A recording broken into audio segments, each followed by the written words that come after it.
else. And I got news for you. You're everyone else. The New World Order that is currently being built revolves around creating a global technopoly ruled by the elite, in which they dominate and control a severely reduced populace, which they treat as their pets. In the New World Order, the people are the enemy. Internal documents released in March of 2009 reveal that the Department of Homeland Security is targeting citizens who discussed the New World Order, people with a Christian identity, or sovereign citizens who argue that the government has gotten away from the intent of the Constitution and are strong states' rights advocates. People who are anti-immigration, stating, extremists will argue that immigrants are taking the jobs of U.S. citizens during times of high unemployment and without paying taxes. People who oppose the Federal Reserve banking system. People who display constitutional party or libertarian material. People who support Ron Paul. And those who have bumper stickers containing anti-government rhetoric. This document is one of literally thousands that make everyone a possible terrorist. This establishes a pattern of demonizing ordinary citizens while giving draconian powers to the state. You are considered guilty until proven innocent. As technology is developed, separate parts of their command and control system are beta tested around the world. Here at home, Boy Scouts are being trained to take on returning veterans and disarm domestic extremists, while national programs such as City Year are training young people to serve the government. I am change. I am fierce. In the United Kingdom, it has been established there are over 4 million CCTV cameras. That is around 1 camera for every 14 citizens. Their purpose is not to solve crime, as it takes 1,000 CCTV cameras to solve just one crime.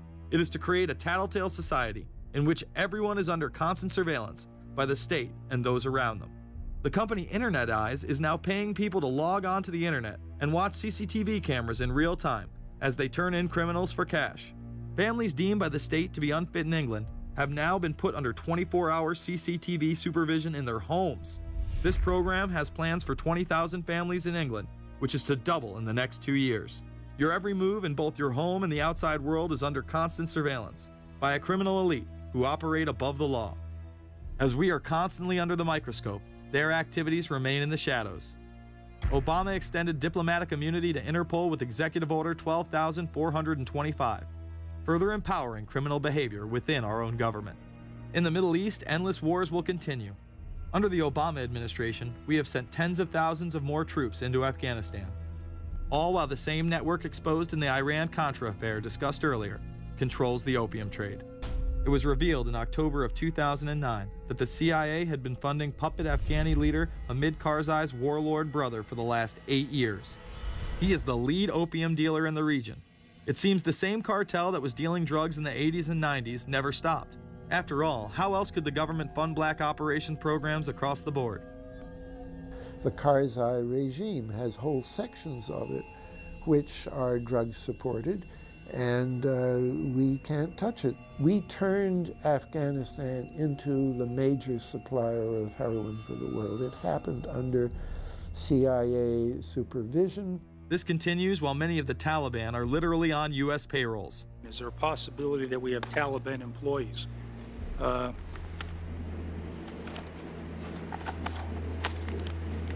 commander in the field, or I should say the COCOM commander, General Petraeus, has made it a conscious effort to, as part of his coin strategy, to hire local nationals. I can't talk in this forum, nor am I the qualified guy to talk about it, but there is no doubt in my mind, one day you're on one side of the ledger, the other day you may be on the other side of the ledger. Biometrics have been instituted in both Afghanistan and Iraq, where individuals are subject to fingerprint devices, iris scanners, and electronic databases to screen local residents as well as DNA tests. This includes anyone within the populace of a combat zone. Someone has to go out there with the biometric registration equipment, take your iris scans, take your scans and get you registered in the system like that. As scary and tyrannical as these systems seem to be, none may be as dangerous as the implantable RFID microchip. Through various pretenses, including terror, security, and entertainment, the chip has been promoted and integrated into society. In 2001, following the 9/11 terrorist attacks, the Jacobs family became the first family to be injected with microchips in front of a live television audience. We have a Florida family who are really pioneers in a brave new world. They have volunteered to be the first ever to have microchip identification devices implanted into their body. After 9/11, I was really concerned with the security of my family. In 2004, the FDA approved the use of RFID technology to be implanted into human beings. However, studies dating back to the 1990s show the implantable microchip has been linked to cancer in animals. But this has not slowed the agenda of control. In Barcelona, trendies get chips in order to receive VIP status at the exclusive Baja nightclub. A simple swipe of the arm gets them in without a line, and it pays for their drinks too. The Mexican government also chipped employees for security measures in 2004. We were interested today to hear that more than 100 law enforcement officials in Mexico are having microchips implanted in their arms. The chips allow a person to be scanned, sort of like a cereal box at the supermarket checkout. Mexico's Attorney General and 160 of his deputies have had microchips implanted in their arms. It is to provide access, said the Attorney General, to the right people in exclusive areas. Today, aside from being promoted as a device that can save your life by storing all of your medical information in it, it is being promoted as the next generation tool for video gaming. Sega developer Yu Suzuki plans on developing gaming technology using implantable RFIDs. He states, people that have some sort of chips in their bodies, to be able to keep track of vital signs, so it doesn't have to be a scary thing.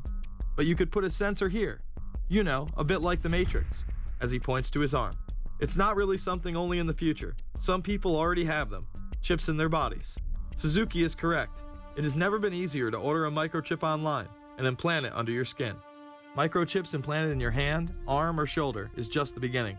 Some have already taken implantable brain chips that may enable the blind to see again, the deaf to hear, and much, much more, including the ability to download information directly into the brain and instantly communicate with anyone in the world, creating a worldwide mind. It's very interesting that the way that the New World Order is going is moving towards a system that is identical to that, whether it's going to be an implantable microchip, an RFID, a thumb scan, whether it's going to be some sort of a tattoo. Imagine a planet where every human being is required to be chipped at birth. This would be the final tool implemented in a command and control world government system in which the elite rule the masses with total control of their lives. This is, of course, a terrible predicament for those of us who are convinced that this system is slowly but surely destroying this country and has to be changed. But we can't count on the elected presidents to do it, and we can't count on the elected Congress to do it. We somehow have to mobilize the technological resources of the internet to create some kind of new political force in this country. So is there anything else about the ruling class we should know? Politicians, business leaders, and media figures are often portrayed as pillars of morality while they describe themselves as Christian conservatives. Nothing could be further from the truth. In reality, many of the elite are groomed at a young age to take part in occult rituals. Those who attend Yale are indoctrinated into the Order of Skull and Bones, an elite secret society cloaked as a fraternal order. Yale University is 300 years old this year, and were you to visit its campus, you would see that it still has exotic clubhouses, which look like tombs where Yale's legendary secret societies meet. Their prestige and importance have largely evaporated, but the rituals are still a secret. And so when we heard that some enterprising characters had managed to spy on the famous Skull and Bones Society, we couldn't resist. Skull and Bones, people say it's a fraternity at Yale University, but it's really a postgraduate organization. So it was founded in 1832, and it's not like a normal fraternity. People don't pledge. These people choose who they want to come. So they do the recruiting. They recruit 15 people every year, people who they see are going to be powerful people in the future. So they're recruited when they're a junior in college. A lot of these people come from really wealthy and influential families because they know that this person has the resources to then elevate them to a position of power that can benefit the club. The video shows the neophytes, or initiates, kissing a skull, then performing a mock human sacrifice. Horrific screams caught on tape include chants of, "The devil equals death, death equals the devil." True. Famous alums include Senators John Kerry and John Chafee, to name two, cabinet secretaries such as Averell Harriman, and 3 presidents, William